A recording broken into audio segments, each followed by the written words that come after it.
بسم اللہ الرحمن الرحیم۔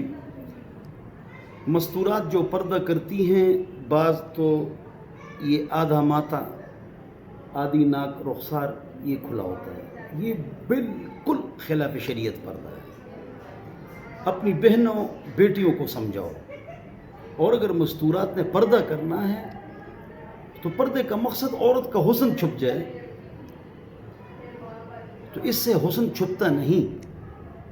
اس لیے امام غزالی رحمۃ اللہ نے فرمایا کہ ایسی عورتیں جو ایسا پردہ کرے جس کی طرف نظریں لپک جائیں، وہ عورتیں بے پردہ عورتوں کے ساتھ جہنم میں جلے گی۔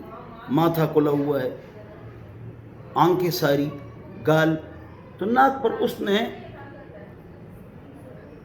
چادر کیوں لگائی؟ اس کا کیا فائدہ؟ اس کی ضرورت کیا ہے؟ آپ نے اس طرح کیوں کیا ہے؟ اس کا مقصد کیا ہے؟ تو یا پردہ کریں شرعی صحیح، ایسا پردہ کہ نامحرموں کی نظریں جھک جائیں، اور یا اس سے چہرہ کھلا رکھنا بہتر ہے۔ یہ طریقہ ٹھیک نہیں ہے، اور اپنی بہنوں کو اور بیٹیوں کو اس طرح سمجھائیں۔ اللہ ہم سب کو سمجھ عطا فرمائے۔